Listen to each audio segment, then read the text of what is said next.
میں نے زری گل سے مخاطب ہو کر کہا، تم صاحب اور صاحب کے پی اے کو نشانے پر رکھو، میں ذرا صاحب کے ڈرائیور کا انٹرویو لے لوں۔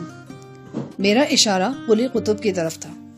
زری گل نے فرما برداری سے سر ہلایا اور کہا، آپ فکر ہی نہ کرو استاد، ہم فرنگی کا دشمن ہے اور ان لوگوں کا بھی دشمن ہے جو فرنگنوں سے شادی کرتا ہے۔ قسم خدا کا ہم نے 2 سال میں بڑی مشکل سے ان سفید بندروں کو یہاں سے نکالا، اب یہ بہانے سے پھر یہاں لا رہے ہیں۔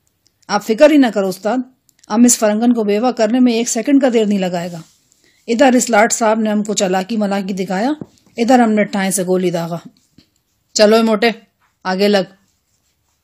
میں نے قلی قطب کو ماؤزر کی نال سے دروازے کی طرف دھکیلا۔ چندی لمحے بعد میں اور قلی تہخانے میں اترنے والی مختصر سیڑھیوں کے سامنے کھڑے تھے۔ قلی قطب کی آنکھوں میں میرے لیے اب بھی عداوت اور نفرت کی جھلک تھی، اور کیوں نہ ہوتی، میرا لگایا ہوا زخم ابھی اس کے جسم پر تازہ تھا۔ قلی، پچھلی باتوں کو بھول جاؤ، جو ہو گیا سو ہو گیا۔ مشتبہ صاحب نے کہا ہے کہ اب ہم ایک کشتی کے سوار ہیں۔ وہ خاموش رہا، اس کے چہرے پر کوئی تاثر نہیں ابھرا۔ شرمن ٹینک کے چہرے پر بھلا کیا تاثر ہو سکتا تھا؟ بہرطور اس کی آنکھوں میں چمکنے والی عداوت ایک دھند کے پیچھے اوجھل ہو گئی۔ میں نے کہا، قلی، کہیں سے آرٹیفیشل داڑھی مونچھ مل سکتی ہے؟ ضرور مل جائے گی، وہ اطمینان سے بولا۔ بہت نفیس قسم کی ہونی چاہیے، بالکل اصلی کے موافق، قیمت کی پرواہ نہیں کرنا۔ وہ بولا، قیمت چکانے کی کوئی ضرورت ہی نہیں ہے، یہ سامان میرے اپنے پاس موجود ہے، لیکن اس کے لیے مجھے حویلی جانا ہوگا۔ حویلی تو تم جا نہیں سکتے، یہ چیزیں مجھے ابھی چاہیے، اور اگر تم ان کے لیے حویلی چلے گئے تو سارا معاملہ گڑبڑ ہو جائے گا۔ نواب تم سے پوچھے گا کہ وہ حرامی، کیا نام ہے اس کا، مینیجر غازی کہاں ہے، اور دہلی سے آنے والے مہمان کہاں ہیں؟ ہاں یہ بات تو ہے، میں نے قلی قطب نے کہا۔ کیا ہم زری گل کو نہیں بھیج سکتے، یا میں خود چلا جاؤں؟ بالکل ایسا کر لیں، میں آپ کو ٹھکانہ بتا دیتا ہوں، آپ خود چلے جائیں یا کسی کو بھیج دیں۔ قلی قطب نے مجھے بتا دیا کہ داڑھی مونچھ اور ریڈی میڈ میک اپ کا دیگر چھوٹا موٹا سامان حویلی کے کس کمرے میں کس جگہ موجود ہے اور کیسے حاصل کیا جا سکتا ہے۔ میں نے ضروری ہدایات دے کر زری گل کو بھیجا، اور وہ کمال پھرتی کا مظاہرہ کرتے ہوئے صرف 1 گھنٹے میں یہ تمام اشیاء لے آیا۔ یہ لکڑی کا ایک چھوٹا سا باکس تھا جس میں داڑھی، مونچھ، وگ اور مسوں وغیرہ کے علاوہ کئی چیزیں رکھی ہوئی تھیں۔ 2-3 قسم کے لوشن، کریمیں، ناک میں پھنسانے والے چھوٹے چھوٹے اسپرنگ، کلوں کے نیچے دبانے والے فوم کے pad. Ready made make up میں شامل ان اشیاء کا ذکر میں پہلے بھی کر چکا ہوں۔ زری گل کی آمد سے قبل میں نے راجندر کی بیوی سلوچنا اور راجندر کے پی اے رام لال کی خوب برین واشنگ کر دی تھی۔ میں نے انہیں بتا دیا کہ میں ان کے ساتھ بطور راجندر سنگھ حویلی جا رہا ہوں۔ وہاں حویلی میں حسب معمول ہمارا قیام کل شام 4 بجے تک ہوگا۔ اس دوران میں اگر ان دونوں میں سے کسی نے مہم جو بننے کی کوشش کی، یا ان کے رویے سے نواب شہریار کو شک گزرا کہ میں راجندر سنگھ نہیں ہوں، تو وہ بڑے دردناک قسم کے انجام سے دوچار ہوں گے۔ بلکہ میں نے ان دونوں کو خالی خولی دھمکی ہی نہیں دیتی، میں نے ان دونوں کی ٹانگ سے ایک بم بھی باندھ دیا تھا، اور انہیں بتا دیا تھا کہ یہ ریموٹ کنٹرول سے چلنے والا بم ہے، اور میری جیکٹ کی جیب میں پڑے ہوئے کنٹرول کے ہلکے سے اشارے پر ان کے جسم پرخچوں کی شکل اختیار کر جائیں گے۔ یہ بم در حقیقت چھوٹے سائز کے ہینڈ گرینیڈ تھے جو قلی قطب کے ساتھی نے فراہم کیے تھے۔ ریموٹ کنٹرول سے ان کا کوئی تعلق تو نہیں تھا، اور جو ریموٹ کنٹرول میں نے سلوچنا اور رام لال کو دکھایا تھا وہ ایک روسی ٹیلی ویژن کا کنٹرول تھا۔ بہرطور میں اپنے مقصد میں کامیاب رہا تھا، اور جتنی دہشت میں ان پر بٹھانا چاہتا تھا اس سے 100 گنا دہشت ان پر بیٹھ چکی تھی۔ اس دہشت کا تعلق بموں اور ریموٹ کنٹرول سے اتنا نہیں تھا جتنا کہ میری ذات سے تھا۔ ایک نہایت سازگار اور حسب اتفاق یہ ہوا تھا کہ راجندر سنگھ کے پی اے مسمی رام لال نے مجھے بطور استاد جہانی پہچان لیا تھا۔ اس کا تعلق بمبئی سے تھا۔ چند سال پہلے اس نے مجھے وہاں دیکھا تھا، یا پھر اخبار وغیرہ میں میری تصویر پر اس کی نظر پڑی تھی، اور میری شباہت اس کے ذہن میں محفوظ ہو چکی تھی۔ یہی آشنائی تھی جس کی وجہ سے وہ اب تک گاہے بگاہے بڑے غور سے مجھے دیکھتا رہا تھا۔ اگر وہ اس جان پہچان کو اپنے تک محدود رکھتا تو بہتر تھا، مگر اس نے بودے پن کا ثبوت دیتے ہوئے سلوچنا کو بھی بتا دیا کہ انہیں اغوا کرنے والا اور ان کے جسموں سے بم باندھنے والا ماضی کا نامی گرامی مجرم اور خطرناک قاتل استاد جہانی ہے۔ ظاہر ہے اس قسم کی اطلاع سے سلوچنا کو بڑی مسرت ہوئی تھی اور اس کی ٹھیک ٹھاک ڈھارس بندھی ہوئی تھی۔ میں نے صرف اتنا دیکھا تھا کہ اس کا رنگ کورے لٹھے جیسا سفید ہو گیا تھا، جیسے فرشتہ اجل کا دیدار کرنے کے بعد سکتے میں چلی گئی ہو۔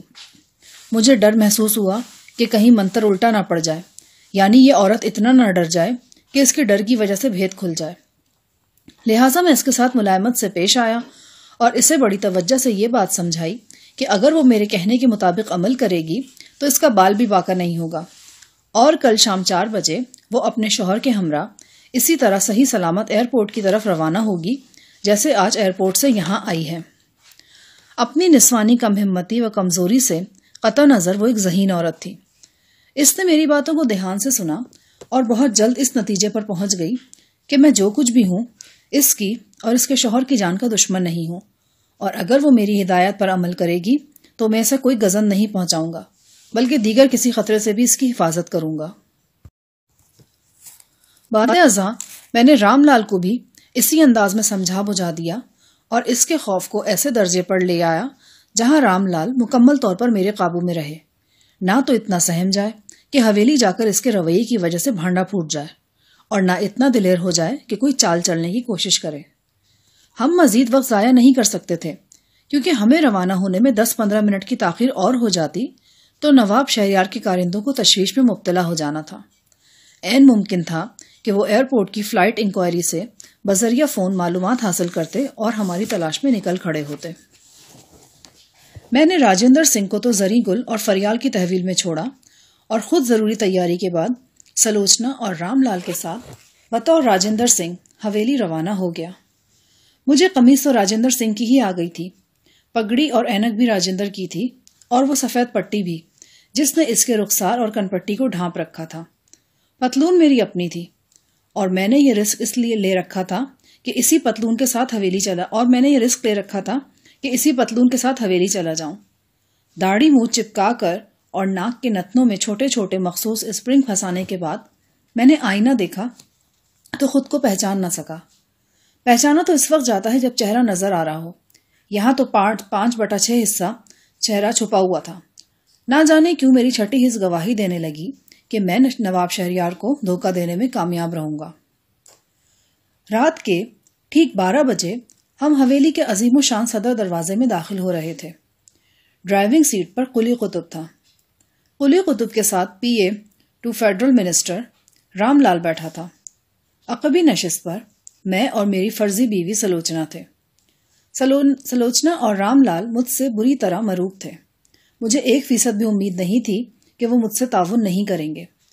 قلی قطب کو پہچان کر محافظوں نے دروازہ کھول دیا۔ گاڑی فراٹے بھرتی ہوئی پورچ میں جا رکی۔ گاڑی کا دروازہ کھلنے سے پہلے عمارت کا اندرونی دروازہ کھلا اور نواب شہریار موئے اپنی بیمار بیگم کے ہمارے استقبال کے لیے موجود ہوا۔ اس نے آگے بڑھ کر مجھ سے ہاتھ ملایا، پھر رام لال سے مصافحہ کیا۔ آخر میں سلوچنا کو ماتھے پر ہاتھ لے جا کر سلام کیا۔ سلوچنا نے بھی خالص مشرقی انداز میں سلام کا جواب دیا۔ مجھے اندیشہ تھا کہ نواب اپنے مینیجر کی غیر موجودگی کے بارے میں پوچھے گا۔ اس سوال کا جواب بھی قطب پہلے سے تیار کر چکا تھا۔ اس نے کہنا تھا کہ مینیجر صاحب گیٹ کے پاس اتر گئے ہیں، وہاں ان کا کوئی ملنے والا ان کا انتظار کر رہا تھا۔ تاہم اس سوال جواب کی نوبت ہی نہیں آئی۔ نواب شہریار نے مینیجر کو نظر انداز کر دیا، صرف اتنا کہا، آپ لوگوں نے بہت دیر لگایا، ایئرپورٹ سے بمشکل 1.5 گھنٹے کا راستہ ہوئے گا۔ قطب نے ادب سے کہا، گاڑی کا ٹائر 2 دفعہ پنکچر ہوا تھا جی۔ اوہ ویری سیڈ، آپ لوگوں کو راتہ کے وقت اتنی تکلیف اٹھانا پڑی۔ ویسے تو حویلی میں 2 نئی گاڑی کھڑی ہیں، لیکن ہم نے جان بوجھ کر آپ کو اس گاڑی میں منگوایا۔ یہ گاڑی حویلی کی نہیں ہے، ہم چاہتے تھے کہ آپ بڑی رازداری سے یہاں پہنچے۔ آپ جانتے ہی ہوں گے ہماری طبیعت ٹھیک نہیں، ورنہ ہم آپ کو لینے ایئرپورٹ آتے۔ میں نے کہا، آپ کی بہت مہربانی نواب صاحب کہ آپ نے اپنی مصروف زندگی میں سے ہمارے لیے وقت نکالا۔ واحگرو جانتا ہے، مجھے بہت خوشی ہوئی آپ لوگوں سے مل کر۔ اللہ نے چاہا تو یہ ملاقاتیں آئندہ بھی ہوتی رہیں گی، نواب نے کہا۔ ضرور، میں نے زور و شور سے تائید کی۔ نواب کی آنکھوں سے اب بھی پانی بہہ رہا تھا۔ اس نے یہ پانی پوچھنے کے لیے مٹھی میں ٹشو پیپر دبا رکھا تھا۔ ہم حویلی کے وسیع و عریض ڈرائنگ روم میں آ بیٹھے۔ نواب اور اس کی بیگم سے بات کر کے میرا اعتماد ایک دم بحال ہو گیا تھا، اور یہ یقین ہو گیا تھا کہ میں پہچانا نہیں جاؤں گا۔ نواب نے تعصب بھرے لہجے میں کہا، بہت افسوس ہوا آپ کے حادثے کا سن کر۔ ہم تو آپ کو ٹیلی فون کرنا چاہتے تھے کہ آپ تشریف نہ لائیں، 1-2 روز بعد کا پروگرام رکھ لیویں گے، لیکن ہم کو پتا چلا کہ آپ تو ایئرپورٹ کے لیے روانہ ہو چکے ہیں۔ تھوڑی دیر تک مجھے لگنے والی چوٹ کے حوالے سے گفتگو ہوئی۔ اس گفتگو میں پی اے رام لال نے بھی حسب توفیق حصہ لیا۔ نواب اور رام لال کی باتوں سے اندازہ ہوتا تھا کہ وہ ایک دوسرے کو اچھی طرح جانتے ہیں۔ نواب نے سلوچنا سے مخاطب ہو کر کہا، مسز راجندر، آپ بہت خاموش ہیں، نصیب دشمنہ، طبیعت تو ناساز نہیں آپ کی؟ سلوچنا نے نفی میں سر ہلایا اور زبردستی مسکراتے ہوئے انگریزی میں بولی، نہیں، ایسی تو کوئی بات نہیں، دراصل راجندر جی کو پیش آنے والے حادثے کے سبب میں خود کو رنجیدہ محسوس کر رہی ہوں۔ میں جانتا تھا کہ اسے رنجیدہ کرنے والی کیا چیز ہے۔ یہ وہ دستی بم تھا جو فریال نے زبردستی سلوچنا کے لباس کے نیچے اس کی ران پر ایک پلاسٹک بینڈ کے ذریعے باندھا تھا۔ میں اس بم کا چھوٹا سا ابھار اب بھی سلوچنا کی آغوش میں محسوس کر سکتا تھا۔ ایک ایسا ہی ابھار رام لال کی سیاہ پتلون میں کہیں چھپا ہوا تھا۔ نواب نے رام لال سے کچھ پرانے واقعات کا تذکرہ شروع کر دیا۔ میں خود بھی یہی چاہتا تھا کہ وہ دونوں ایک دوسرے کے ساتھ زیادہ سے زیادہ گفتگو کریں تاکہ مجھے کم سے کم بولنا پڑے اور کم سے کم نواب کی نگاہوں کا سامنا کرنا پڑے۔ نواب کی بیگم کچھ دیر ہمیں کمپنی دینے کے بعد یہ کہتی ہوئی اٹھ گئی کہ وہ ڈنر کی تیاری کرتی ہے۔ اس کے چلے جانے کے بعد میں خود کو زیادہ ایزی محسوس کرنے لگا۔ اب مجھے صرف نواب زادی شاہین کی طرف سے اندیشہ تھا۔ باپ کے ساتھ اس کی خاصی بے تکلفی تھی اور وہ ہر جگہ بلا روک ٹوک باپ کے پاس چلی آتی تھی۔ اگر وہ یہاں آ دھمکتی تو اس کی تیز نگاہوں کے سامنے اپنا بھرم رکھنا ایک خاصا دشوار عمل ثابت ہوتا۔ بہرطور یہاں خیریت گزری۔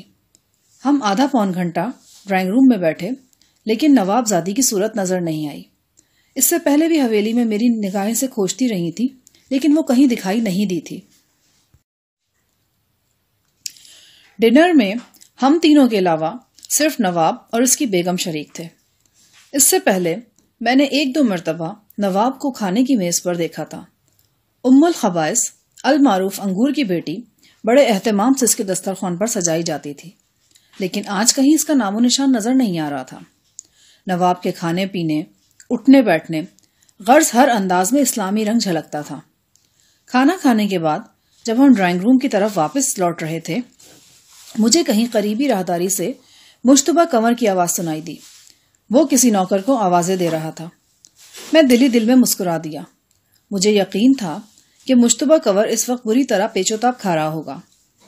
اس نے میرے ذمے یہ ڈیوٹی لگائی تھی کہ میں ہر قیمت پر وہ ملاقات روکوں گا جو آج رات نواب شہریار جنگ اور فیڈرل منسٹر راجندر سنگھ کے درمیان ہونے والی ہے، اور میں نے وعدہ کیا تھا کہ میں یہ ڈیوٹی نبھاؤں گا۔ لیکن میرے دعوے کے برعکس فیڈرل منسٹر راجندر سنگھ اس وقت اپنے ساتھیوں سمیت حویلی میں موجود تھا اور نواب شہریار سے راز و نیاز کر رہا تھا۔ ڈرائنگ روم میں چائے کا مختصر دور چلا۔ بالآخر خصوصی بات چیت کا وہ مرحلہ آ گیا جس کا مجھے شدت سے انتظار تھا۔ یہ بات چیت صرف نواب شہریار اور میرے درمیان ہوئی۔ حویلی کا یہ مختصر سا ساؤنڈ پروف کمرہ غالباً ایسی ہی میٹنگز کے لیے بنایا گیا تھا۔ نواب شہریار نے ایک چھوٹے سے نفیس بریف کیس میں سے ایک نئی نویلی فائل نکالی اور میرے سامنے رکھ دی۔ ایک بے حد گہری سانس لے کر اس نے تحمیدی انداز میں کہا، راجندر صاحب، پچھلے ماہ کی 28 تاریخ کو چیف منسٹر صاحب سے ہماری باتیں ہوئی تھی۔ ہم نے ان سے عرض کیا تھا کہ ہم جو کچھ ان کے گوش گزار کرنا چاہتے ہیں، اس میں ہماری سینٹرل گورنمنٹ کے واسطے 150-200 کروڑ روپے کا فائدہ ہے، اور یہ اماؤنٹ ہم بے حد محتاط تخمینے کے ساتھ بتا رہے ہیں۔ پہلے تو منسٹر صاحب کو یقین نہیں آیا، لیکن جب ہمارے درمیان تفصیلی باتیں ہوئیں تو انہوں نے فرمایا کہ وہ مرکز سے اپنے ایک ذمہ دار ساتھی کو ہمارے پاس بھیج رہے ہیں۔ ہم کو بے حد خوشی ہے کہ آپ جیسا سمجھ بوجھ رکھنے والا شخص اس معاملے کو ہینڈل کرنے کے واسطے یہاں پہنچا ہے۔ نواب صاحب، یہ عنایت ہے کہ آپ مجھے اس قابل سمجھ رہے ہیں۔ راجندر صاحب، اس معاملے کی شروعات آج سے تقریباً 8 ماہ قبل ہوئی تھی۔ ہمارے 3-4 کارندے، جن میں خلی قطب بھی شامل تھا، حیدرآباد شہر میں سنیما دیکھ کر حویلی واپس آ رہے تھے۔ وہ ایک اوپل کار میں سوار تھے۔ شام کو 7-8 بجے کا وقت تھا۔ وہ دیر تک ایک ٹرک کو اوورٹیک کرنے کی کوشش کرتے رہے، لیکن اس نے راستہ ہی نہیں دیا۔ یہ ٹرک بڑی تیزی سے جا رہا تھا اور اس پر پیاز سے لدی ہوئی بوریاں تھیں۔ ایک جگہ ہمارے کارندوں نے کار کچے میں اتار کر ٹرک کو اوورٹیک کرنے کی کوشش کی، لیکن ٹرک والے نے کار کو سائیڈ مار دی۔ کار بمشکل الٹنے سے بچی، تاہم اس کا اچھا خاصا نقصان ہوا اور ونڈ اسکرین بھی ٹوٹ گئی۔ ہمارے کارندوں نے ٹرک کا پیچھا کیا۔ سلطانہ روڈ پر پہنچ کر ٹرک سواروں نے اچانک اوپل پر فائرنگ شروع کر دی۔ ہمارے آدمی بھی نہتے نہیں تھے، انہوں نے جوابی فائرنگ کی اور ٹرک کا ٹائر برسٹ کر دیا۔ سلطانہ روڈ پر گوروں کے قبرستان کے نزدیک دونوں پارٹیوں میں اچھی خاصی فائرنگ ہوئی۔ پھر ٹرک والے ٹرک چھوڑ کر اندھیرے میں نکل گئے۔ ہمارے کارندوں نے ٹرک کا ٹائر بدلا اور اسے تھانے میں جمع کرانے چل دیے۔ اگر تھانے کا SHO ٹرک اپنے قبضے میں لے لیتا تو یہ چکر شروع نہ ہوتا، مگر ایسا نہیں ہوا۔ SHO نے کہا کہ یہ میرے تھانے کا کیس ہچ نہیں ہے۔ دوسرے تھانے سے رابطہ کیا گیا تو وہاں بھی کوئی ذمہ دار شخص نہیں ملا۔ ہمارے کارندے ٹرک کو حویلی میں لے آئے۔ انہوں نے سوچا ہوگا کہ گاڑی کا اتنا زیادہ نقصان ہو گیا، چلو 20-25 بوری پیاز بیچ کر یہ نقصان پورا کر لیں گے۔ لیکن حویلی پہنچ کر جب ٹرک سے پیاز کی بوریاں اتاری گئیں تو ایک اور معاملہ نکل آیا۔ ٹرک پر پیاز کی بوریوں کے نیچے صندوق دبائے گئے تھے۔ ہمارے کارندوں نے ہمیں اطلاع دی۔ ہم سمجھ گئے کوئی یہ بہت خاص معاملہ ہے، اور ہمارے کارندوں اور ٹرک والوں میں جو لڑائی ہوئی ہے وہ ضد بازی کی وجہ سے نہیں بلکہ غلط فہمی سے ہوئی ہے۔ ٹرک والوں کے دل میں چور ہوئیں گا، انہوں نے یہ سمجھا ہوئیں گا کہ کار ان کا پیچھا کر رہی ہے، انہوں نے کار کو اوورٹیک نہیں کرنے دیا ہوئیں گا۔ اس بات پر لڑائی بڑھ گیا ہوئیں گا۔ ہم نے سب فالتو آدمیوں کو باہر بھیجنے کے بعد ٹرک کے ایک صندوق کا معائنہ کیا تو ششدر رہ گئے۔ وہ نہایت قیمتی قسم کے نوادرات سے بھرا ہوا تھا۔ ایک دوسرا صندوق کھولا تو اس میں ہیرے جڑے جواہرات اور اسی طرح کا بیش قیمت سامان تھا۔ آپ یہ سن کر حیران ہوں گے کہ وہ 25 عدد صندوق تھے۔ نواب نے آخری فقرہ ڈرامائی انداز میں ادا کیا اور رد عمل جانچنے کے لیے میرے چہرے کی طرف دیکھنے لگا۔ میں نے ضروری سمجھا کہ چہرے پر زیادہ سے زیادہ حیرت طاری کر لوں۔ چہرہ تو خیر نظر نہیں آ رہا تھا۔ میں نے منہ کھول کر اپنی حیرت و دلچسپی کا اظہار کیا اور ہمہ تنگوش نواب کی طرف متوجہ ہو گیا۔ راجندر صاحب، وہ تمام صندوق انتہائی قیمتی سامان سے لبالب بھرے ہوئے ہیں۔ اس سامان میں بیشتر حصہ نایاب قسم کے نوادرات کا ہے۔ شاید آپ نے میگاسی کے ذخیرے کے بارے میں سنا ہوگا۔ میگاسی کا ذخیرہ؟ میں نے زیر لب دہرایا۔ چند لمحے سوچ بچار میں صرف کیے، پھر کپکپاتے لہجے میں کہا، کہیں آپ گندھارا آرٹ کے اس کلیکشن کا ذکر تو نہیں کر رہے جو کافی عرصہ پہلے ترکی کے کسی شہر سے چرا لیا گیا تھا یا شاید لاپتہ ہو گیا تھا؟ بالکل وہی، نواب نے جوشیلے لہجے میں کہا۔ لیکن اس کلیکشن کا ذکر یہاں کہاں سے آ گیا؟ وہ کلیکشن 20 نوادرات میں موجود ہے، نواب نے لرزیدہ آواز میں کہا۔ بلکہ یوں کہنا چاہیے کہ وہ کلیکشن ان نوادرات اور ساز و سامان کا ایک چھوٹا سا حصہ ہے جو صندوقوں سے برآمد ہوئے ہیں۔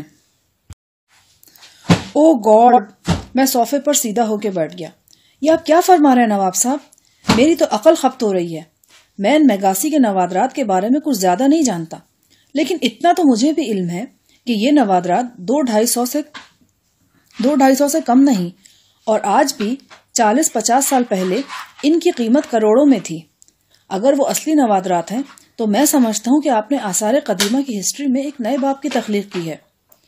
نواب نے فخریہ انداز میں مسکراتے ہوئے کہا، ہم اپنے طور پر تصدیق کر چکے ہیں راجندر صاحب، میگاسی کے نوادرات اصلی ہیں، بلکہ ہمارے بیٹے نے جتنے بھی نوادرات کی جانچ کرائی ہے وہ اصلی ثابت ہوئے ہیں۔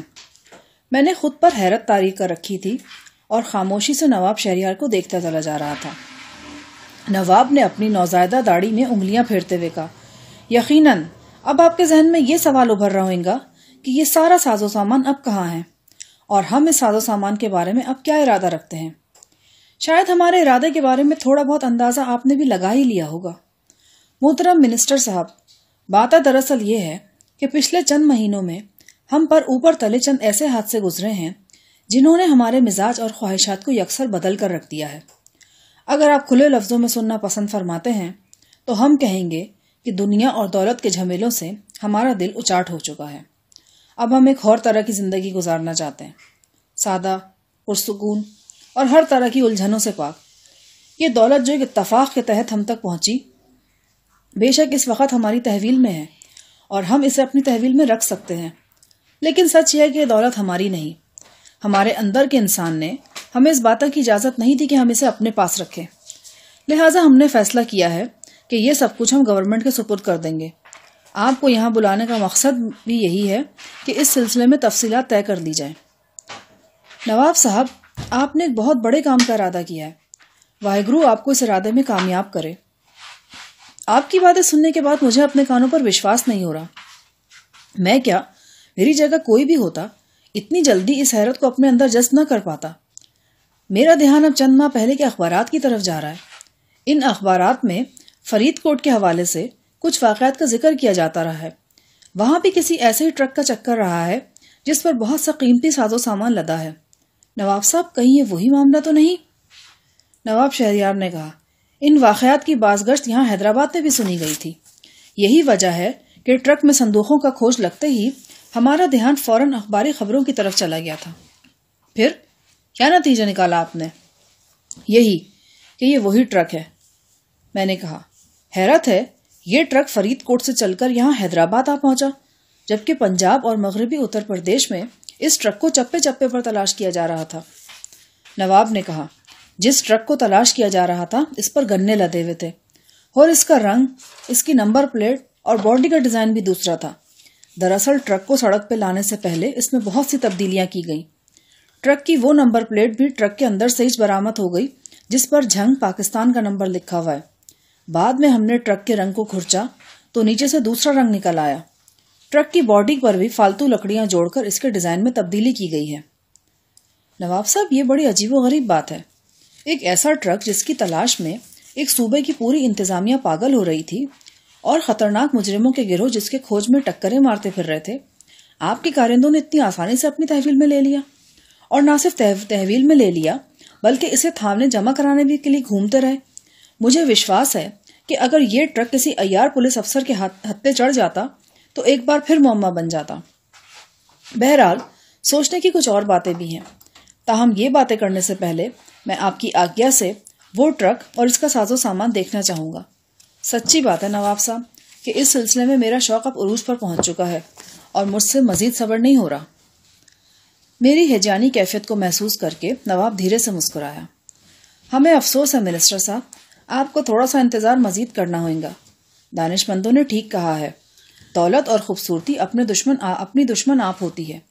یہ چیزیں جہاں پہنچتی ہیں اپنے شکاری پیدا کر ہی لیتی ہیں۔ یہاں بھی اس دولت کے غیر مجاز شکاری پیدا ہو چکے ہیں۔ ان کی لٹکتی زبانیں دیکھنے کے بعد آج سے چند ہفتے پہلے ہم نے فیصلہ کیا تھا کہ اس سامان کو حویلی میں نہیں رکھیں گے۔ بہت خوب، یہ بہت اچھا فیصلہ کیا آپ نے۔ میں نے نواب کی تعریف کی، لیکن دل ہی دل میں اس کی احتیاط پسندی کو کوسا۔ نواب نے گہری سانس بھرتے ہوئے کہا، داناؤں نے زر کو آگ سے تشبیہ دی ہے۔ ہم نے خود مشاہدہ کیا ہے، دولت واقعی آگ ہے۔ اس آگ نے ہمارے دیکھتے ہی دیکھتے ہماری آنکھوں کے سامنے ہمارا بیٹا جلا دیا، جو نافرمان ہو گیا، اپنے باپ کے خون کا پیاسا ہو گیا۔ وہ جل ہی گیا نا منسٹر صاحب؟ کیا مطلب؟ میں سمجھا نہیں نواب صاحب۔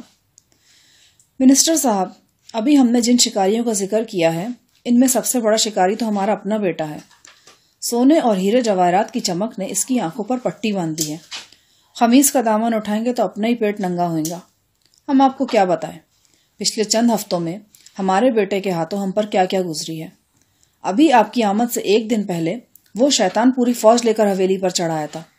یہ تو باری تعالیٰ کا شکر ہے کہ ہم کو پہلے سے اطلاع ہو گئی اور ہم نے اپنا انتظام کر لیا، ورنہ خبر نہیں کہ کیا ہو جاتا۔ دولت کے لالچ میں نہ جانے کیسے کیسے خوخار لوگ اس کے ساتھ مل گئے ہیں۔ اس کے علاوہ ایک پردہ نشین پنڈت کا نام بھی اس سلسلے میں آتا ہے۔ لوگ اسے دیوتا سامان سمجھتے ہیں، لیکن اندر سے وہ بھی ایک نمبر کا بدماش نکلا۔ ہم چاہتے ہیں کہ کل ہونے والی پریس کانفرنس میں نہ صرف وہ صندوق سب کے سامنے پیش کیے جائیں، بلکہ ان لوگوں کے چہرے سے نقاب بھی اتار لیے جائیں جنہیں ان کے لالچ نے غداروں کی صف میں کھڑا کر دیا ہے۔ میں نے کہا، مجھے یہ سب سن کر بہت افسوس ہوا، خاص طور پر آپ کے بیٹے کے بارے میں۔ آپ جیسے باپ کا دل دکھا کر وہ یقیناً اپنے لیے نرک کی آگ اکٹھی کر رہا ہے۔ ہمدردی کے بول سن کر نواب کا دل بھر آیا۔ اس نے ہاتھ میں پکڑے ٹیشو پیپر سے آنکھیں پوچھی۔ معلوم نہیں یہ آشوب چشم کا پانی تھا یا آنسوؤں کا۔ وہ دلگیر آواز میں بولا، منسٹر صاحب، جب ہمارا بیٹا بیٹی انگلستان سے واپس آئے تھے تو ہماری اس حویلی میں رنگ اور نور کا سیلاب آ گیا تھا۔ اور حویلیچ میں نہیں، ایسا سیلاب ہمارے دل میں بھی تھا. ہم اتنا خوش تھے کہ بیان سے عاجز ہیں. لیکن آج فقط 1.5 سال بعد ہم اتنے دکھی ہیں کہ لفظ بیان سے عاجز ہیں. ہم یکسر اکٹھے اور بے آسرا رہ گئے ہیں. جان سے پیارا بیٹا جان کا دشمن بن چکا ہے، اور لاڈلی بیٹی یہاں کے حالات سے بددل ہو کر واپس انگلستان چلی گئی ہے، شاید کبھی نہ واپس آنے کے لیے. یقین کریں منسٹر صاحب، کبھی کبھی تو ہمارا بھی دل چاہتا ہے کہ ہم بھی سب کچھ چھوڑ چھاڑ کر کسی طرف نکل جائیں. نواب کی بات سن کر میری سمجھ میں آ گیا کہ نواب ذاتی شاہین مجھے حویلی میں کیوں دکھائی نہیں دی. وہ باپ اور بدکار بھائی کے درمیان بھڑکنے والی آگ سے دامن بچا کر یہاں سے جا چکی تھی. مجھے اس کی وہ ادھوری تحریریں یاد آ گئیں جو اس نے میرے نام لکھی تھیں اور پھر پھاڑ پھاڑ کر ردی کی ٹوکری میں پھینک دی تھی. میں ایک لمحے کے لیے بھی اس غلط فہمی کا شکار نہیں ہوا تھا کہ وہ میرے لیے اپنے دل میں کو خاص جذبہ رکھتی ہے. ہاں، یہ بات میں پورے یقین سے کہہ سکتا تھا کہ وہ میری احسان مند اور ممنون ہے. اپنی ممنونیت اور اپنی نیک خواہشات مجھ تک پہنچانا چاہتی تھی وہ، لیکن کوشش کے باوجود ایسا نہ کر سکی. نہ جانے ایسی کتنی ہی انکہی باتیں دلوں کی گہرائیوں میں دفن رہ جاتی ہیں. کتنے ہی محبت نامے ایسے لکھے جاتے ہیں جنہیں کبھی محبوب تک پہنچنا نصیب ہی نہیں ہوتا. کتنے ہی خوبصورت لفظ کبھی نہ ادا ہونے کے لیے زبانوں پر منجمد ہو جاتے ہیں، اور کتنے ہی پیغام منتظر کانوں تک پہنچنے سے پہلے ہواؤں میں تحلیل ہو جاتے ہیں. خیالات کی رو بہکی تو غزالہ کی طرف چلی گئی. شاید میرا اور غزالہ کا معاملہ بھی کچھ ایسے ہی تھا. کتنے ہی موقع ایسے آئے تھے جب میں اس کی وارفتگی کی زد میں آ کر اندر سے ٹوٹ پھوٹ گیا تھا. میری بے قرار باہیں سارے شکوے بھول کر اسے سمیٹنے کے لیے بڑھی تھی، لیکن کہیں پر صرف ایک آنچ کی کسر رہ گئی تھی.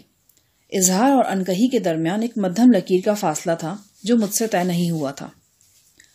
اچانک کمرے میں رکھے ہوئے انٹر کام کا بزر بج اٹھا.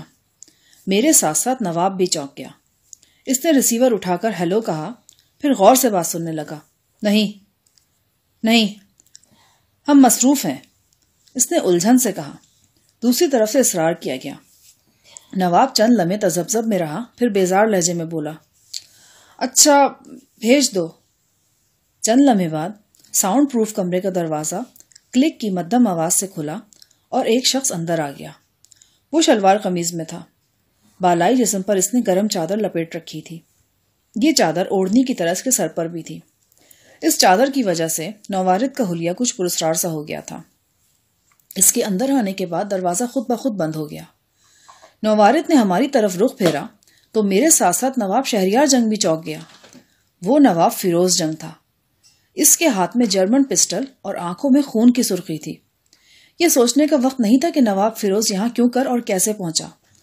وہ جیسے بھی پہنچا تھا ہمارے سامنے تھا، اور اس کی آنکھوں کی جنونی چمک بتا رہی تھی کہ وہ گولی چلانے میں ایک پل کی تاخیر نہیں کرے گا. نواب شہریار نے جلدی سے قریبی دراز کی طرف ہاتھ بڑھایا. خبردار ڈیڈ، میں گولی چلا دوں گا. فیروز گرجا. اس کی آواز میں کوئی بات ایسی ضرور تھی کہ نواب کا ہاتھ اپنی جگہ ساکت ہو گیا. فیروز نے اپنی پشت دیوار سے لگائی اور ہم دونوں کو نشانے پر لے کر کھڑا ہو گیا. میں نے دیکھا نواب شہریار تیش اور ہیجان کے سبب لرز رہا ہے. وہ غرا کر بولا، تمہیں ہم پر اسلحہ تاننے کی جرت کیسے ہوئی، اور کس حرامزادے نے تجھے یہاں گھسنے دیا؟ دیکھو ڈیڈ، اگر تم اپنے مخالفوں کو حرامزادہ کہتے ہو تو پھر مجھ سمیت اس حویلی میں بیشتر لوگ حرامزادے ہیں. ویسے بہتر ہے کہ آپ اپنی زبان پر قابو رکھیں اور مجھے اس حد تک نہ لے جائیں کہ میں آپ کی کھال کھینچنے پر مجبور ہو جاؤں. باپ کے لیے ایک بیٹے کا یہ طرز کلام سن کر میں حیران رہ گیا. معلوم نہیں یہ خون کا فساد تھا، تربیت کا اثر تھا، یا کوئی اور بات. بے عزتی کے شدید احساس سے بڑے نواب صاحب کا چہرہ سرخ ہو گیا. ایک پل کے لیے یوں لگا کہ وہ پسٹل کی پرواہ کیے بغیر فیروز پر جھپٹ پڑے گا، لیکن پھر کسی طرح اس نے خود پر قابو پا لیا. کیا چاہتے ہو تم ہم سے؟ یہ بات آپ بہت اچھی طرح جانتے ہیں، اور یہ بھی جانتے ہیں کہ میں جو چیز حاصل کرنا چاہتا ہوں وہ حاصل کیے بغیر نہیں ٹلتا. اور تم یہ بات بھی بہت اچھی طرح جانتا ہوئے گا کہ ہم تمہیں انکار کر چکے ہیں. تم ہماری جان تو لے سکتے ہو مگر ہمارے انکار کو اقرار میں نہیں بدل سکتے. بہت خوب، واٹ این اسٹیٹمنٹ. ویسے آپ کیا بتانا پسند کریں گے کہ ان صندوقوں کا مستقبل کیا ہے؟ تم ان کا مستقبل اچھی طرح جانتے ہو. ہم وہ تمام صندوق سامان انڈین گورنمنٹ کے حوالے کر رہے ہیں. اور یہ انڈین گورنمنٹ کا نمائندہ آپ کے سامنے بیٹھا ہے۔ نواب فیروز نے گویا فقرہ مکمل کیا۔ ہاں، یہ فیڈرل منسٹر راجندر سنگھ صاحب ہیں، ہم ان کو تمام تفصیلات سے آگاہ کر چکے ہیں۔ بینائی تو گئی ہی تھی آپ کی، میرا خیال ہے آپ کا دماغ کا بھی چل چلا ہو گیا ہے۔ میں بڑی نیک نیتی سے کے ساتھ محسوس کر رہا ہوں کہ اب آپ کو ریٹائر ہو کر کسی حجرے میں محفوظ ہو جانا چاہیے۔ بدبخت، ہم میں ابھی تک اتنی طاقت ہے کہ تیرے جیسے 2-3 سپولیوں کا سر اپنے پاؤں سے کچل سکیں۔ تو ہمیں زیادہ سے زیادہ گولی مار دے گا نا، مار دے گولی، ہم نے بھی تیری پھانسی کا پورا بندوبست کر لیا ہے۔